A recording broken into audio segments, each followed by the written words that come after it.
Há uma luz que acende em todos nós o desejo de sorrir e de ser feliz. É uma luz sem fim que provoca essa paz que é capaz de mudar nossa direção.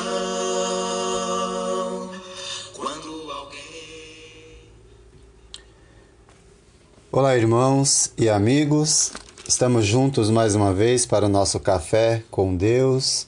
Meu nome é Edivaldo e hoje gostaria de compartilhar mais uma meditação baseada no livro de Atos dos Apóstolos, capítulo 6, versos de 1 a 7. Assim diz a palavra do Senhor. Naqueles dias, crescendo o número de discípulos, os judeus de fala grega, entre eles, queixaram-se dos judeus de fala hebraica, porque suas viúvas estavam sendo esquecidas na distribuição diária de alimento.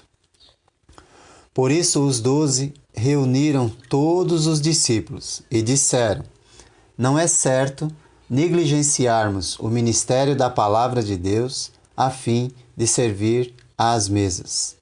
Irmãos, escolham entre vocês 7 homens de bom testemunho, cheios do Espírito Santo e de sabedoria.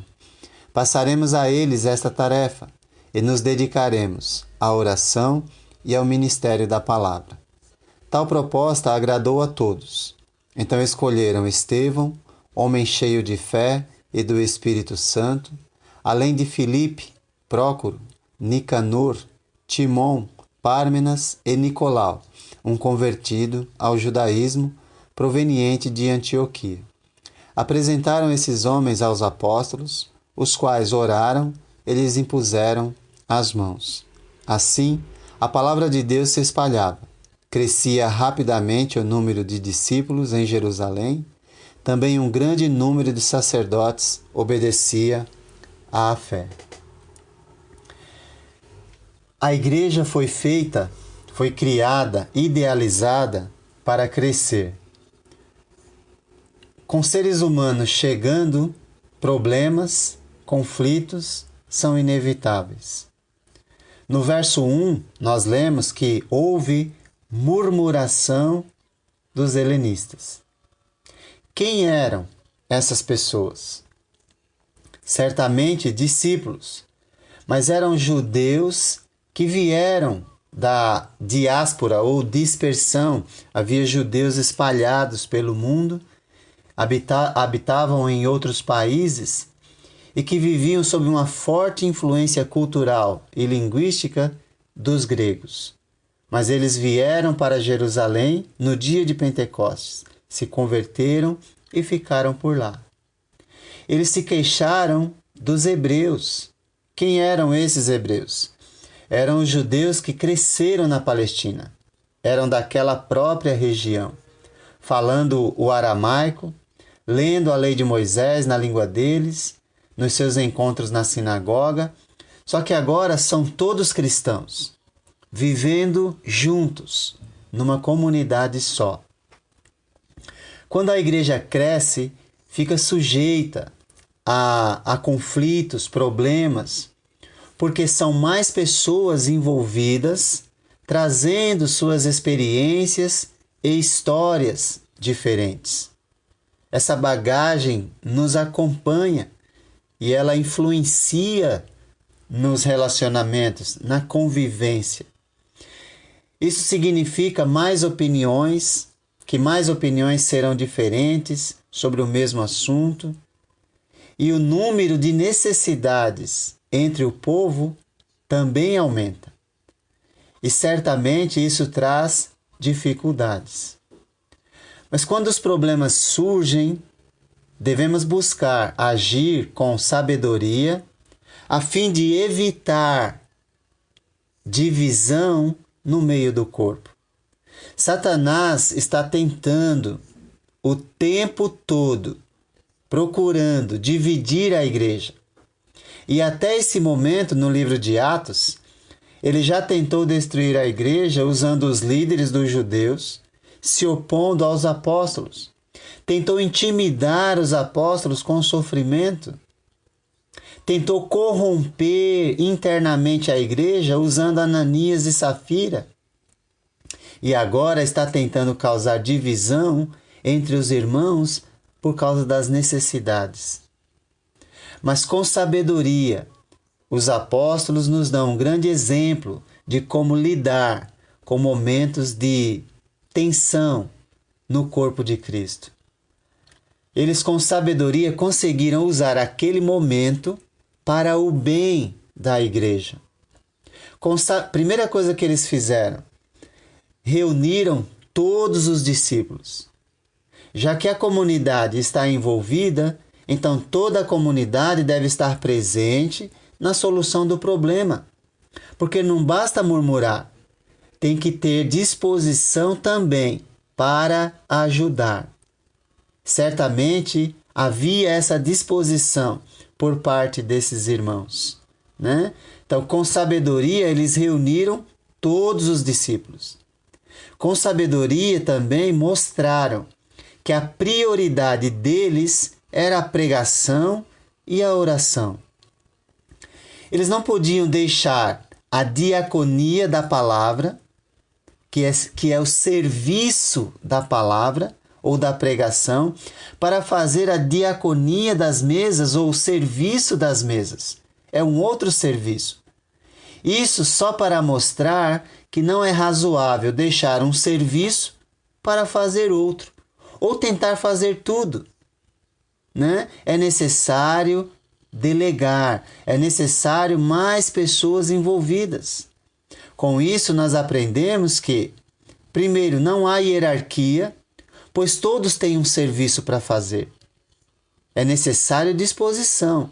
A palavra ministério é a palavra que significa simplesmente serviço, né? Não é posição hierárquica. E o serviço ou ministério envolve pregar, ensinar, orar, o ministério de benevolência, visitação, preparação da ceia, servir a ceia, tudo é serviço, ou diaconia, para o crescimento do reino de Deus. Quando a igreja tem a mentalidade de serviço, o reino cresce de forma sadia, e quando os problemas surgirem, serão solucionados. Ministério tem a ver com os dons e o chamado de cada pessoa. Aqui nesse momento, todos os escolhidos para ajudar eram de origem grega.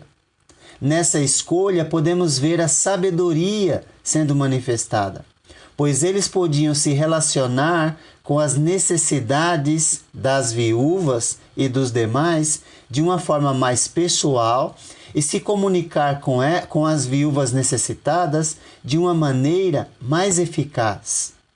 É importante que a gente compreenda que tem necessidades que outros farão melhor do que eu. Por mais simples que seja uma tarefa, na igreja tudo tem um fim espiritual.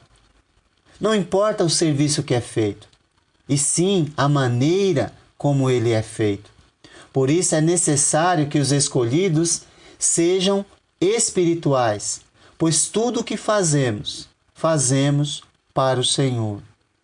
Jesus disse, quando nós damos um copo com água a um pequenino, é a ele que fazemos. Então o serviço mais simples que fazemos é para Jesus que fazemos, é para a glória dele. Portanto, devemos encarar tudo com espiritualidade e também buscarmos ser servos, discípulos espirituais. E nesse momento, os apóstolos colocam algumas qualificações para que essas pessoas façam o serviço de forma adequada.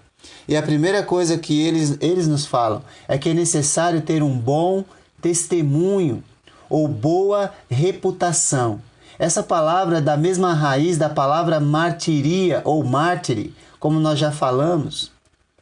Mártir é aquele que testemunha. Martiria é aquele que dá um bom testemunho da sua fé. E nós precisamos, nesse aspecto, imitar os nossos irmãos, porque eles realmente deixaram um bom testemunho para cada um de nós. Então, aquele que está para servir deve, antes de servir, pensar que tipo de testemunho ele está dando perante aqueles que estão ao seu redor. Provérbios 22:1 fala sobre a importância de se ter um bom nome. E nós precisamos cuidar do nome que recebemos de Deus, o nome de cristão. Uma outra característica é que os apóstolos dizem que é necessário ser cheio do Espírito Santo. Cheio quer dizer pleno, completo. Um homem cheio de si mesmo irá à ruína, pois Deus abomina a arrogância. Num coração orgulhoso não existe espaço para o Espírito Santo habitar ou atuar. Portanto, ser cheio do Espírito é ser controlado pelas virtudes do Espírito: amor, alegria, paz, bondade, fidelidade, mansidão, domínio próprio. É necessário também ser cheio de sabedoria. Sabedoria quer dizer agir com discernimento espiritual, pensar antes de falar, não agir por impulso. Então, na hora de fazer decisões, só uma pessoa cheia do Espírito vai buscar a sabedoria espiritual para não agir de forma carnal ou parcial ou agir por motivos gananciosos, aproveitando-se de tal situação para dividir o corpo.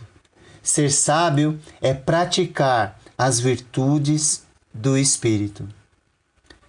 Certamente, soluções sábias ajudam a preservar a harmonia da igreja, a unidade da igreja e traz mais crescimento saudável para o povo de Deus. O parecer dos apóstolos agradou toda a comunidade. A unidade e a harmonia foram preservadas. E o resultado é que a palavra crescia cada vez mais e se multiplicava o número de discípulos. E também muitíssimos sacerdotes obedeceram à fé naquele momento. Se desejamos bons resultados na solução de conflitos, precisamos pensar em ter uma boa reputação, dar um bom testemunho perante todos, ser cheios do Espírito, ou seja, ser controlado pelas virtudes do Espírito. E assim teremos condições de agir com sabedoria, que só existe quando nós praticamos aquilo que aprendemos. Que Deus te abençoe. Há uma luz que acende em todos nós o desejo de sorrir e de ser feliz. É uma luz sem fim que provoca essa paz que é capaz de mudar nossa direção.